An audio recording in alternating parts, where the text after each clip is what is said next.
Welcome to another episode of Invigorate Your Business with George Stroumboulis. Today, this episode comes from one of the sexiest, busiest, most diverse cities in the world. And for those listening, you can't see behind me, but this is no green screen. This is the skyline of Hong Kong. An amazing city architecturally, the people are incredible, and I personally love being here and doing business on this side of the world. This episode is covering our business post-COVID and coming back here 4 years later after tremendous lockdowns and shutdowns and restraints and all this stuff. So I'm excited to be back here. We just opened up our second corporate office in mainland China. So we'll talk about that. We'll talk about all these production runs that we're doing with our business and what we're doing nearly 10 years later with our business on this side of the world and globally. So enjoy this episode of Invigorate Your Business with George Stroumboulis from the beautiful city of Hong Kong, starting now. My name is George Stroumboulis, and I'm extremely passionate about traveling the world, meeting new people, and learning about new businesses. Join me as I sit down with other entrepreneurs to learn about their journeys. This episode of Invigorate Your Business starts now. So we're in China, specifically Hong Kong, in this post-COVID world.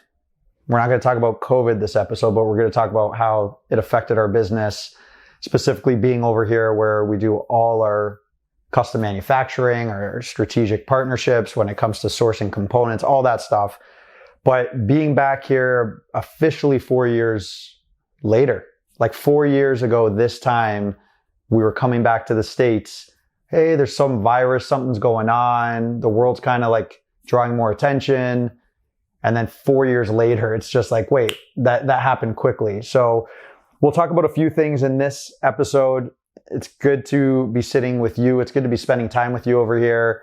Just kind of getting back to the roots of interacting with our vendors and our partners and then going to our factories and just being able to do that. So we'll cover that. We'll talk about Hong Kong a bit since we're here, just some stories and some stuff. And then we opened a new office in south of China, the second corporate office in China, sixth office for us globally. I had to pause for a second.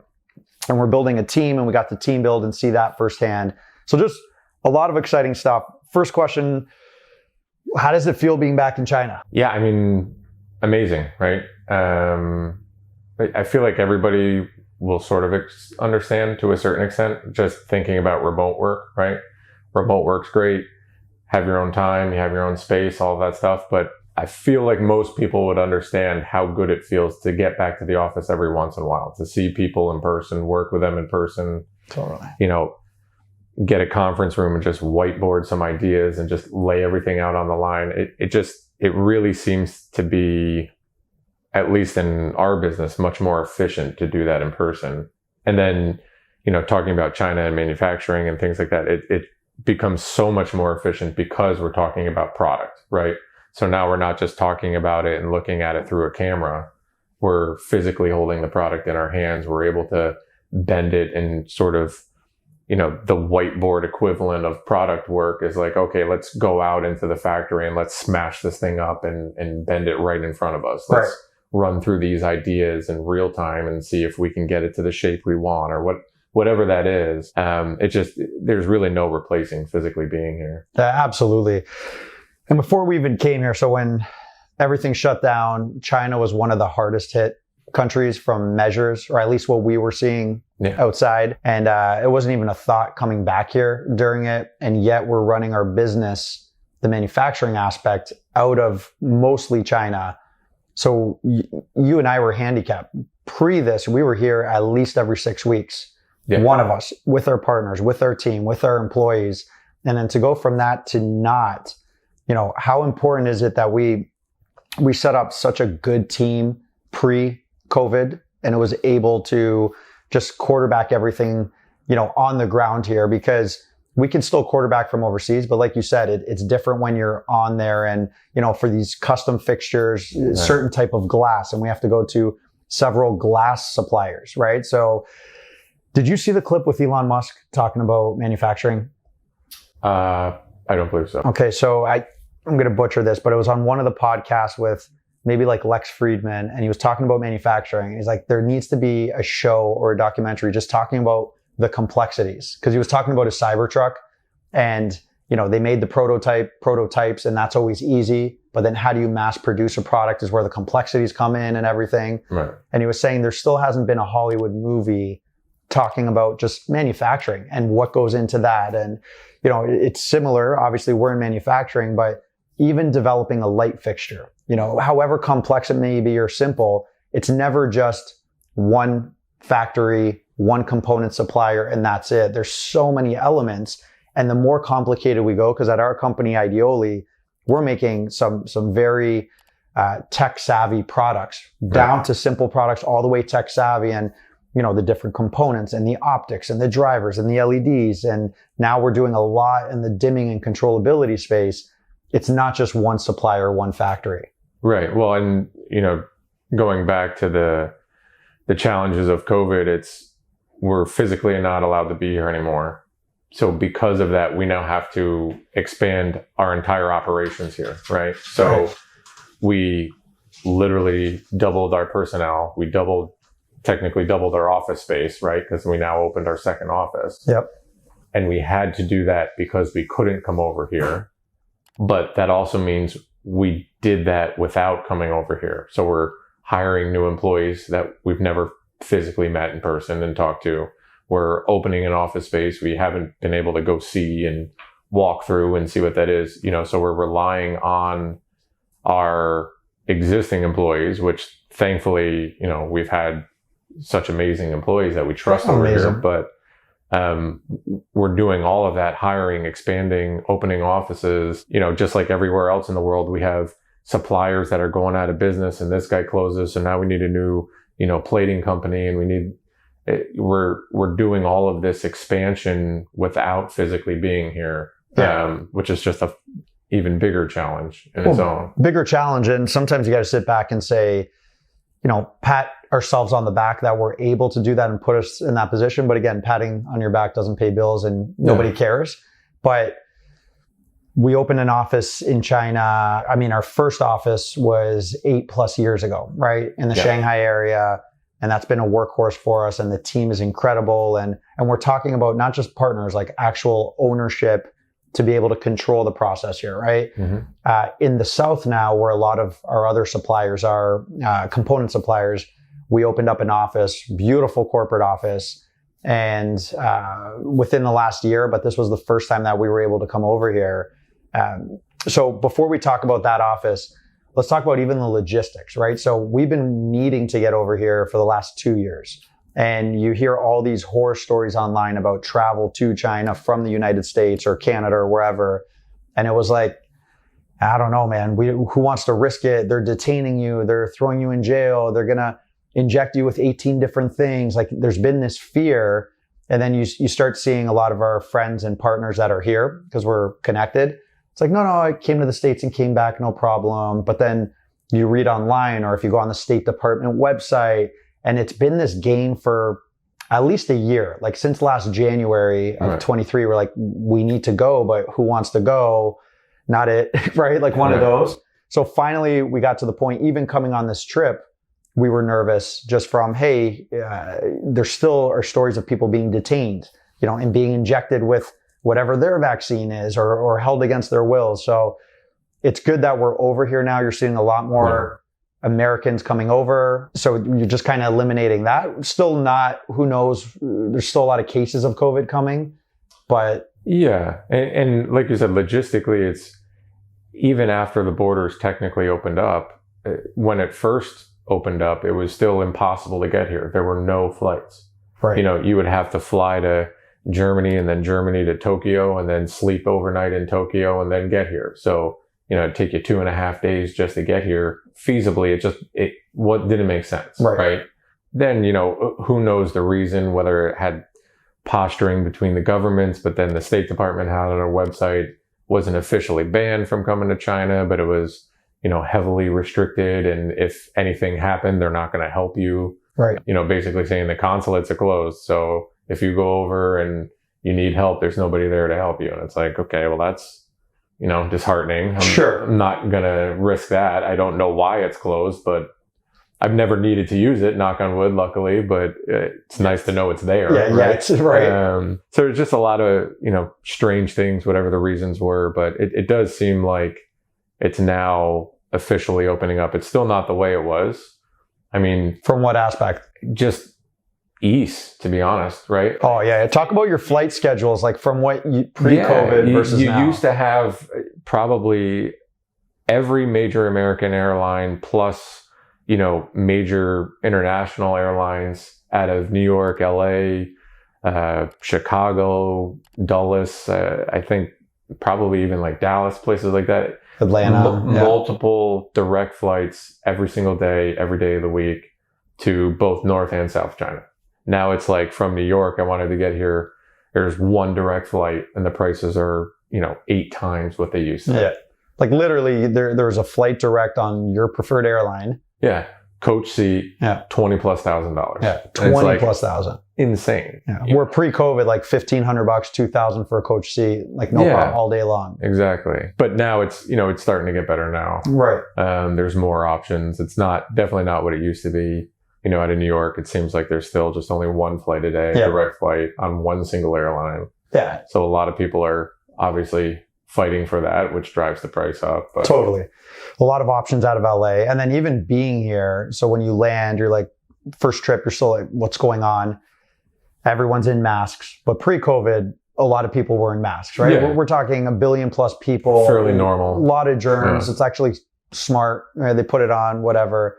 So like, that's fine. Partnerships, factories, everyone's kind of back to normal. Yeah. So it's good being here. So our office in China, we opened up in the ZHONGSHAN area, which is just a great hub, right? Access to a lot of the local markets, big airports within a couple hours, exciting. Our main manager here in China as well, doing a fantastic job. We're hiring a lot of positions. So obviously we do a lot of our manufacturing here in China. But a lot of our project management comes out of here. Engineering is back in the States, but we have engineering support that we're beefing up as well. And physically, the office that we went to the other day, it's beautiful downtown, 40 stories. It was roughly 40. We're on the 30th floor. Yeah, the building's about 40 stories. We're on the 30th floor. Beautiful corporate space. And it was just nice to see that professional side, because when we're in the factories all day, right? You're driving around, everything's 2+ hours away. In, factories, the quality, it all varies, right? But when you're in a nice corporate, beautiful building, right? Like state of the art, everything's digitized. It's nice to see that contrast, that 180 contrast, and then being able to do that and seeing the team. The building also boasts like a badass karaoke bar, right? Great restaurants in the building. So it was great. They had to twist our arm the other night to go for karaoke. Yeah. Like we were just, and then once we got in there, they were annoyed with us because wouldn't put down the mic. Right. So it was a few hours of that, but just bonding.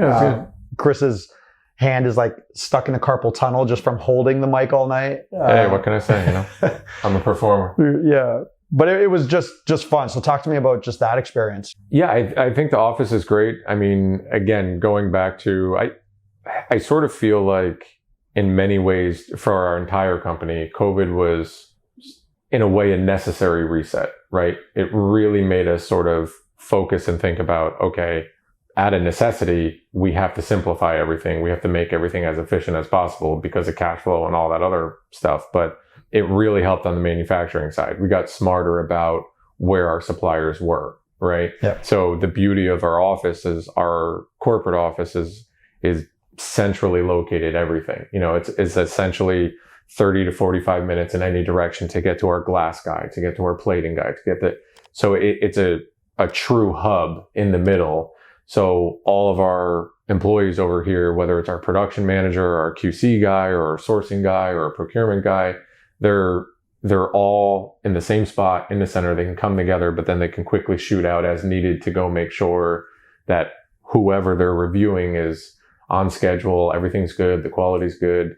And then when we bring it into our facility for assembly, there's no surprises. No. And what was the previous, we'll talk about that, but that's a big deal. So like this trip, we didn't spend more than an hour and a half in the car going to those different partners, more or less. Right. Pre-COVID, right?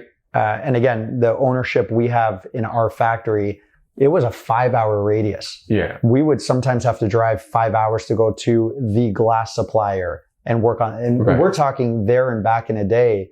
There's times that we flew in 14 hours to come here, 16 hours, and you're in the car 10 hours a day. Right. And we're only here for 2 days on the ground.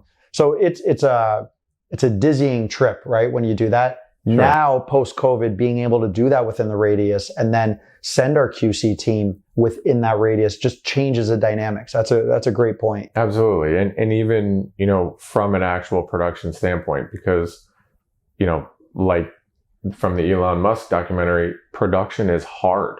Like manufacturing is hard. Yeah.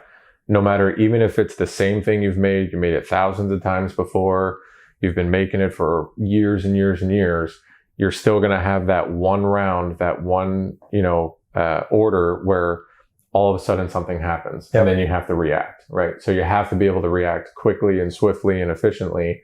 And if production shuts down because your QC manager is stuck in traffic 4.5 hours away trying to go talk to the, electronics guy, what do? You're paying for dead time. You're not producing anything, and then it's just money down the drain. So an idea, like if you take the last 2 days, this is our lab. We fly out today, by the way. So anyone listening, like we came in 2.5 days ago. We fly out today. We're in Hong Kong. Chris is going to New York. I'm back to LA. Just a dizzying trip. But if you look at the last 2 days and what was reviewed, discussed, what we were challenged with, decisions we had to make on the fly, just with multiple production runs, right? Pre-COVID, when we were coming here, there was a lot of production runs, right? Working for this client in this commercial space, this retail client, this hospitality client. But exponentially, our business has grown, right? And across various industries. So there's just that much more that we have to address in real time. But it would be a cool mini documentary, just kind of a day in the life of the manufacturing world. There's so many people involved in manufacturing. Just sitting here in Hong Kong and taking the ferry, 2-hour ferry, you just hear, first of all, the ferries are so quiet, right? When you sit upstairs and you can hear everyone breathing, and then you can just hear the German guy talking about the textile industry, and then the French guy talking about the paint, and this dork talking about lighting, and you just hear people on calls. It's such a cool place because everyone here is involved with some sort of manufacturing, whatever it may be in any part of the world, right? It's just this cool melting pot. You get invigorated. In the beginning, it was also discouraging. Like, hey, are we a part of this? Are we, when you come here and then once you have, and we're going on 2 decades here, you get that confidence, you know what's going on. It's the right questions to ask, the suppliers to find within the radius. So it's a cool melting pot here. So going back to talk to us a bit about that, just when you're here and you're seeing that ecosystem. Yeah. I mean, it's pretty wild actually, because it's probably the same anywhere in the world to a certain extent, any industry. But, you have the assholes, you have the people that are arrogant and don't want to be helpful and all of that. But then just traveling internationally, but specifically here because of the hub that Hong Kong and the south of China is, you meet such interesting people. And there are so many people that are truly good people. Right. And they actually are helpful and want to help, like just 3 days ago, waiting for the ferry, like you said, headed over to ZHONGSHAN, met a British guy that's down here doing sourcing for alcohol, right? He sources bottles and caps and packaging and all this stuff. And they produce scotch or whatever they're producing in the UK, but he's down here for glass, right? And I'm talking with him and I'm telling him where I'm going. And he's like, oh, my cousin's over there, and my cousin used to do sourcing for, won't say the name, but a large commercial lighting company. He's like, he's still over there. He's not so much involved in the lighting anymore, but maybe he has some contacts. Let me give you his contact information. And in all of that in a completely random 1.5-hour ferry ride, right? New contacts, new people that are just good people, fun to talk to. You really can't, you'd never find that, right? You can't Google search like, I need help with manufacturing. It's when you're here, you meet the most interesting people, and a lot of people actually want to help. They do. And I think a lot of that comes with maturity. So you rewind 10 years ago, by the way, 8-year kind of anniversary for us launching Ideoli, which is kind of a big deal and should be the anchor of this episode, but maturity as well, right? When we first launched this company and even before, you kind of didn't want to share. It's like, oh, we're the greatest at what we're doing. I'm not going to talk to you about, who a good mold supplier is or who good, a great partner is. It's this. And then the older you get, I think, right, in my early 40s and you're almost 40, you start saying, hey, you have a family, you want to provide for your family, and you don't want to waste time on just stupid shit, for a lack of better words, right? Yeah. So in doing that, I find right now we start sharing trade secrets with even peers in our space, right? Other manufacturing partners where we're not directly competing, but in the end, you're always competing, right? If you think so. And even in the last couple of years, we're working with partners now that we used to work with back in the day, and you essentially compete. And it's like, hey, where do you produce this type of glass? And what's this? Because in the end, everyone's just chasing their own purchase orders to pay their own bills. Sure. And we've definitely matured in that space, and not we're not sharing anything, so it's a big step from a maturity standpoint. What are your thoughts on that? Because we're doing some stuff right now where it's like, yeah, you know what? Let's consider using this type of brand or this product from this partner where we wouldn't even think about talking to them because of fear of control. Sure. And I mean, like you said, it really is that maturity, right? Sort of being able to actually look at what we're doing from a completely objective point of view and just understanding it's not all rocket science, right? Like, yes, of course, there's the area where you're developing something new and you're applying for patents and it's not gone through yet. So there are certain areas you don't want to talk about. Of course there is, right? There's certain trade secrets and things that you want to keep close to you, and that's fine. But that's maybe 10, 15% of your business, right? The rest of it is, hey, I am having trouble, whatever that is, right? I'm curious, we need help. And when you sort of get over that, like, no, that guy's a competitor, you can still learn a lot from each other. Totally.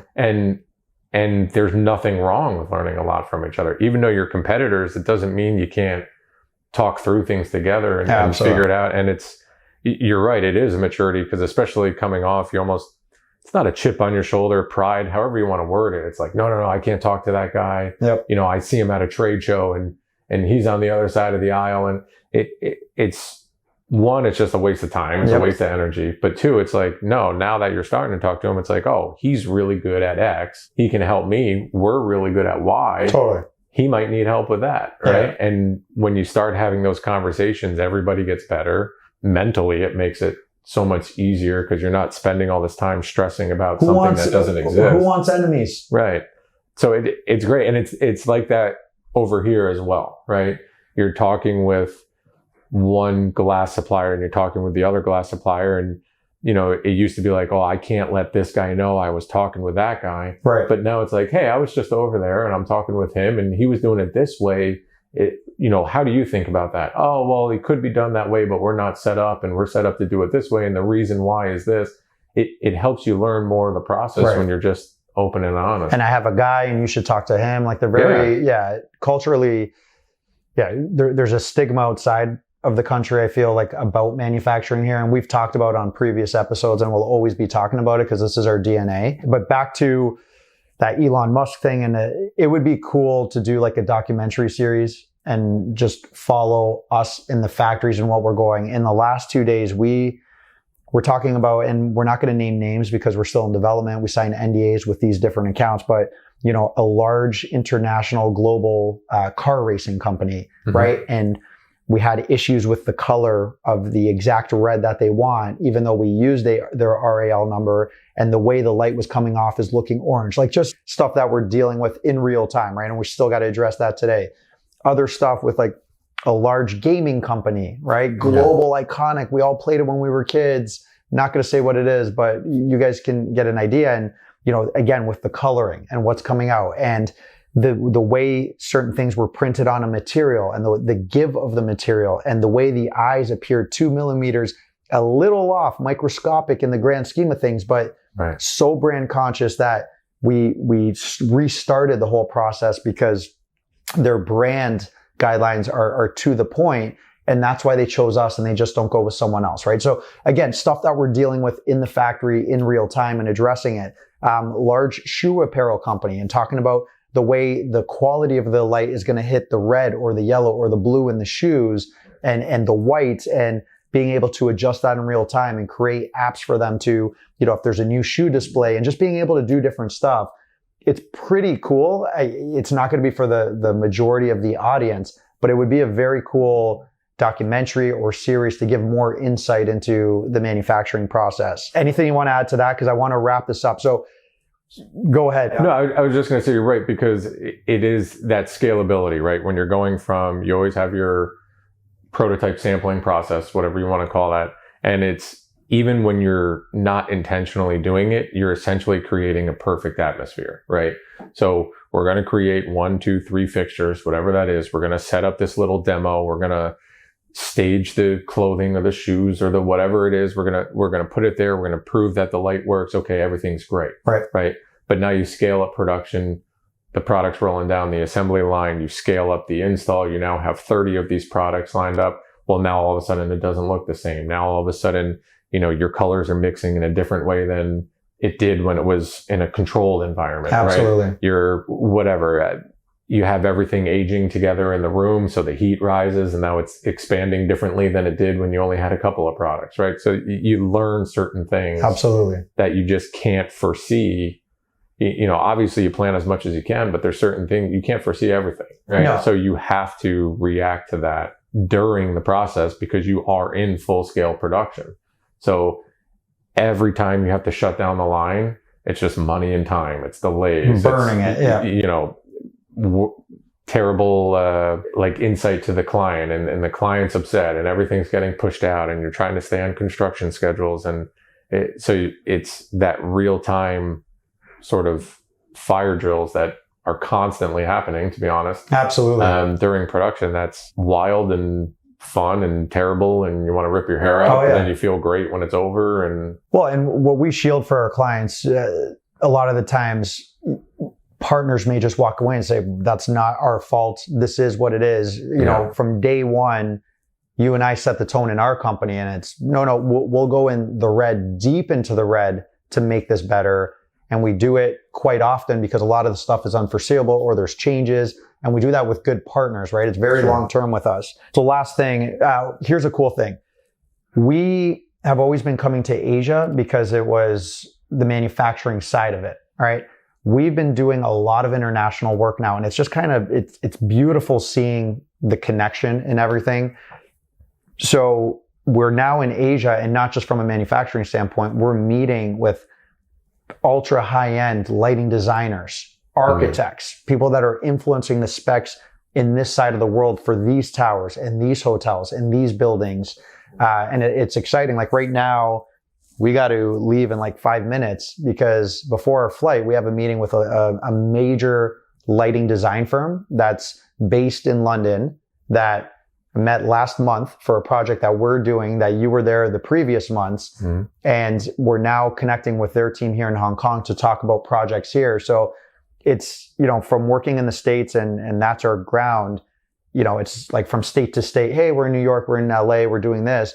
Now it's connecting the dots globally and not just shipping our product, because we've been doing that for years, 30 countries around the world. Now to be able to talk with the professionals that are influencing the specs, that we can work with them and create custom products for different markets. That's so freaking exciting. Yeah. Right? Right now we're going to be meeting with them, talking about certain projects and where we could bring value. It's a very competitive space, but it's extremely exciting. Absolutely. I think a lot of that success is due to the same thing of the maturity we've mentioned before, right? Because it used to be like, oh, well, we can't explain our process to them because then they can tell that to anybody else. It's sure. Well, of course they can, but in reality, the design community, the architects, the lighting designers, they're looking for a resource that can help them get better as well. Yes. So the more we explain the process, the more we walk them through, the happier our clients are, the more they see us as a true resource to use during their process. They latch on and then they say, hey, can you go meet with our office in Hong Kong? Can you go meet with our guys, you know, in wherever, Germany and South Africa, wherever that is, like, can you go meet with the rest of our team? Because they're working on a new project and they're going to need the same type of help over there. But so it's tremendous. We've always been trying over the years, but here's the other thing. You always got to try if that's what you want to achieve as global international business. But as fickle as it is, it's so easy, or it's easier to get this meetings because we've done some iconic work for major brands, right? Yeah. So when you're sitting there, Mr. or Mrs. lighting designer or architect that's designing the best buildings in the world, we've done work for Mandarin Oriental, top luxury brand in that space. We've done it for Nintendo. We've done it for Formula One. We've done it. When you can list this, and we've done that from a lighting standpoint, where we're working with them, custom everything, it's just that much easier where you filter the gauntlet of, can you give quality or not? Yeah, that's out of the question because we've done it for these brands. Right. Let's talk about your project. We've worked extremely hard the past decade to get to that. Mm-hmm. And now it's just opening so many doors for us, which is, it's the ultimate goal, right? You work hard. That reputation takes a long time to build. Sure. And then why we'll always invest more money or go in the red is because, you know, one bad run or one bad experience could ruin that reputation that we built up over these years as well. Right. Well, and again, manufacturing is hard, right? You're going to have problems. And especially when you're custom and every job is different, you're going to have some level of problems on every single job. Yep. And it would be too easy to walk away and say, oh, well, you know, Mr. Client, sorry, you signed off on the drawing, your fault. We're not taking responsibility. Totally. But if you're really willing to step up and work with them and say, hey, we're having some issues. We got to change this. We're doing it in real time. We're saving your construction schedule. Nothing's getting delayed. It's going to be slightly adjusted from what you were expecting, and truly explain everything to them, why it happened, why it wasn't foreseen. You know, we become a resource. We build that trust with the clients. And then, like you said, it just snowballs, right? We can build off the past experiences, the past successes, and use that as examples. And, you know, people just, I think, thoroughly enjoy that. Absolutely. So this was good, just kind of reconnecting. We got a lot of stuff. This is January right now. Yep. The schedule of just where we need to be, just even in the next few weeks, not even the year. It's going to be an insane year. Quick trips. Want to make sure we're also with our families and doing what we need to do. Next month, we're also excited. This is the first time in 4 years because of COVID that we're getting together as a team, a global team. Mm-hmm. We've done regional stuff and we're with our teams, and we've been able to travel to our offices and interact with our partners and team. But this is the first time, because all restrictions are gone, touch wood, hopefully it never comes back. We're doing a summit in South Beach, Miami, and we're flying everyone in from around the world that works for Ideoli, the senior team. And it's just exciting talking to everybody, get to interact, because again, if you're working these silos over the last several years, and we have different cultural aspects, things get ugly when they don't need to get ugly. And again, we've talked about this. If someone's going to bed and they're tired and they have to respond, and someone's just waking up, and whatever personal influences are happening, it creates animosity that brews. And from where we sit in our organization, you don't see a lot of the stuff going on in different aspects, different projects. And this is just an excuse to get together for a few days and eliminate all that BS of, well, what did you mean when you sent this? Well, culturally, this person is located here, and culturally, you're located there. So, you know, and even though we've been preaching this for the last decade to anyone that joins the team, it still happens. Sure. And even the other night when we got to drink and have fun and have dinners and go to karaoke and just interact, we saw people that were in their shells that didn't even want to get in front. By the end of the night, they're singing and they felt comfortable because they saw their bosses just having fun. It's very important to do that. And I'm so excited for this summit to bring everyone together, because you're just going to see our team skyrocket after that from a performance and motivation standpoint. Absolutely. I mean, that's definitely been a huge challenge, right? We're still a relatively small company, but we have a lot of physical locations. And our physical locations, like you said, are all over the world with different cultures. So it can very easily and quickly become, New York versus Greece, right? Well, these guys said this, but those guys said that, and blah. And then, you know, unintentionally, you end up sort of creating this like us versus them type of atmosphere, right? But physically getting together, just having team building, everybody just taking a breath and having fun together and, you know, laughing together, realizing, oh yeah, you know, we are more similar than we thought, even though the cultures are so different and all this. It really does just ease all of that. It wipes it clean naturally too. It's not, you know, hey, you're going to sit in this room and talk about it until it's over. It's just everything is just naturally works itself out. It's wonderful. And we're going to do an episode from Miami with the team. Like the team's going to come. It'll be nice to just kind of show the different cultures and what we're trying to do here. That's it. We got to get going. Yep. Anything else you want to add? You excited to get home? Yeah. Yeah. Yeah, it's good. It's good. It's kids are waiting, dogs are waiting. Of course. Yeah. You know, and that's it. That's all we have on this one. All right. Let's as we go, we'll show them the skyline again. Can you, as this is going up, can you pick a song and take the audience out on a nice melody of "It's My Life" by Bon Jovi? I don't know why that just came. That's your song, man. You really went into that 80s, 90s rock. Okay, yeah, I did go there, even though I was barely born in 81. You were what? You're in high school? In the early 80s? What song are you going up to? What song is that? I don't know. Chris, give them one. My milkshake brings. I may or may not have done a Khalees. I'm going to put up the B-roll on this milkshake. This is a pretty kick-ass view here. That's definitely good. Yep. Hong Kong skyline in the background. Yeah, this is awesome. Convention center. Helicopters landing right there, not ours. Oh, our helicopters here? We got to get going. Yeah. Yeah. Thanks for listening to this episode of Invigorate Your Business with George Stroumboulis. Please hit the subscribe and like buttons and follow me on all the main podcast streaming channels. Also, please share your comments when you can. I appreciate your help in expanding this network to a worldwide audience. Until next time, stay invigorated.